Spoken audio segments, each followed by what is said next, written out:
moment, tonight is the night. We'll fight till it's over, so we put our hands up like the ceiling.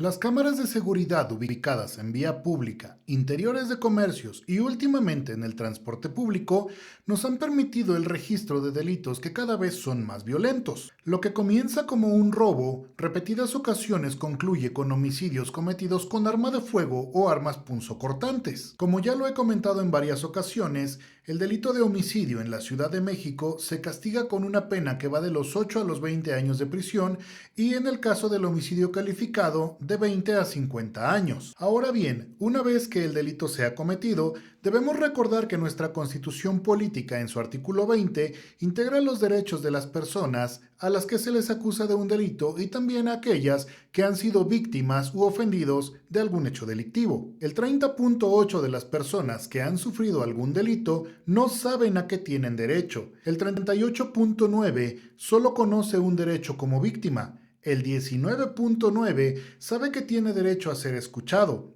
El 11.2 a recibir protección y auxilio inmediato.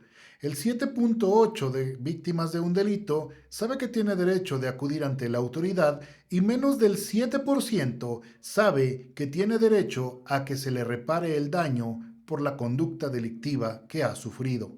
Estos datos también nos permiten saber que de cada 100 delitos cometidos solo se denuncian 23 y que de esos 23, 14 se consignan ante un juez de control.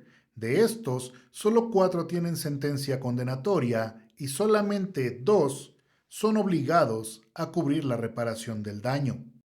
Pero para ir aclarando las cosas, debemos saber que cuando hablamos de una víctima, nos referimos a la persona que directamente le afecta o le causa daño el delito, como en el caso del homicidio, y las personas que quedan alrededor y han sido afectadas por este delito son conocidas como ofendidos.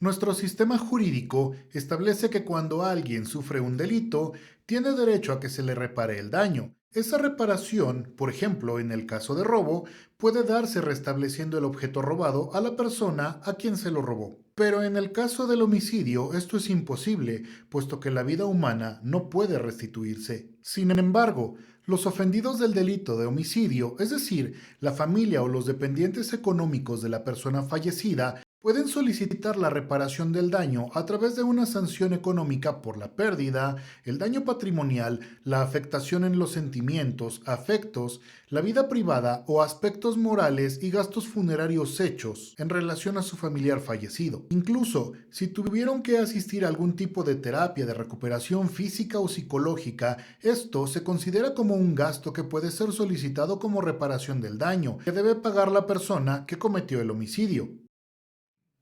Pero ¿cómo sabemos cuál es la base para que esa reparación del daño se dé? Pues bien, para ello, el Código Penal, en su artículo 47, nos refiere a la Ley Federal del Trabajo. Esta ley establece en su artículo 502 que en caso de muerte, la indemnización será del equivalente a 5,000 días de salario, que para la Ciudad de México es un aproximado de 616,000 pesos, y tienen derecho a solicitarlo la viuda o viudo que era dependiente económico, los hijos menores de 16 años y los hijos mayores de edad, pero que tengan una incapacidad. Si la persona no estaba casada, entonces este derecho le corresponde a la persona con quien vivió la víctima los últimos 5 años o aquella con la que tuvo hijos, siempre y cuando esta persona no haya estado casada. La reparación del daño fue fijada de esta manera debido a los apoyos económicos que los dependientes de la víctima dejan de percibir, por lo que también es un tipo de compensación por los daños ocasionados. Debemos saber también que no se fijó un máximo como concepto de indemnización por la pérdida de la vida de una persona, y entonces ese monto puede variar. Para ello, debe acreditarse la necesidad de una compensación mayor durante el proceso penal, y esa es una tarea que le corresponde al Ministerio Público, al asesor de la víctima y al juez de la causa.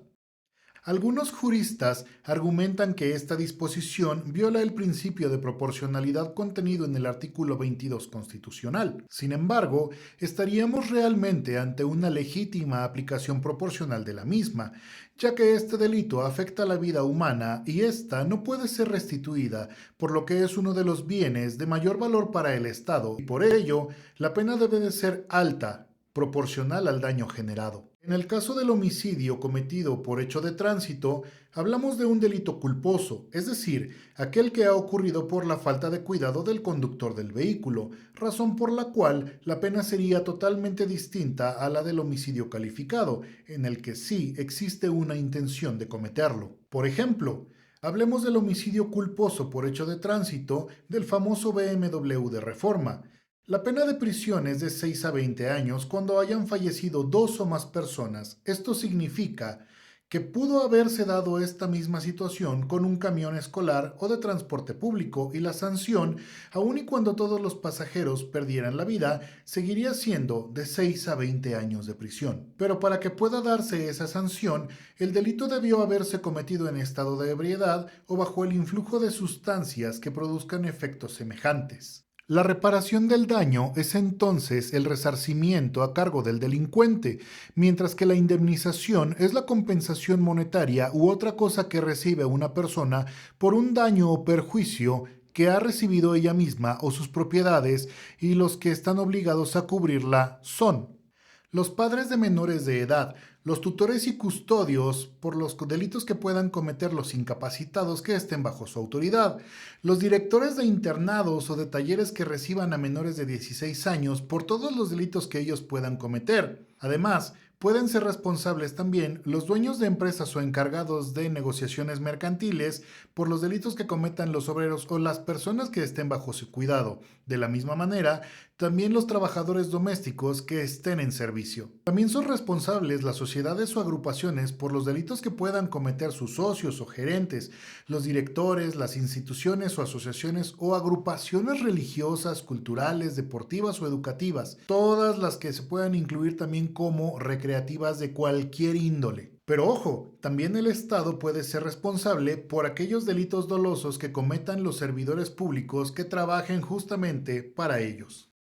Cuando la reparación del daño se exige a un tercero, tiene que hacerse bajo el carácter de responsabilidad civil y esto se tramita mediante un incidente. La sanción económica o pecuniaria se distribuye en una parte para el Estado a manera de multa y la segunda parte como reparación, teniendo siempre preferencia la reparación del daño siempre sobre la multa. Y si por alguna extraña razón la parte ofendida renuncia a la reparación del daño, eso no signifique que deje de cobrarse. Lo que ocurre en ese sentido es que el importe total se envía al Estado. Cuando durante el procedimiento se haya impuesto una providencia precautoria, que haciendo un paréntesis sirve para asegurar la reparación del daño, esta se hace efectiva cuando la sentencia condenatoria causa ejecutoria. Y cuando son varios los coacusados, el juez fija la multa para cada uno en relación a su nivel de participación en el hecho delictivo,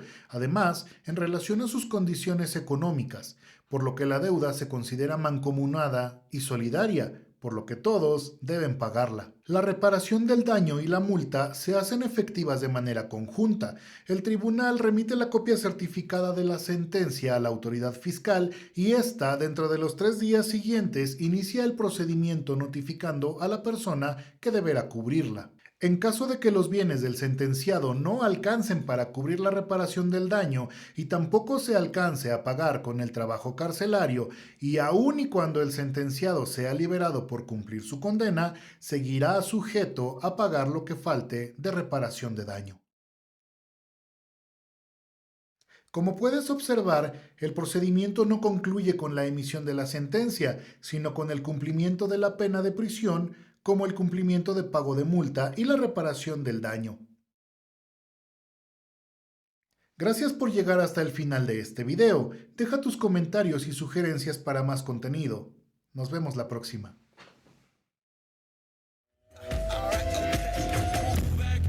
This is the moment, tonight is the night.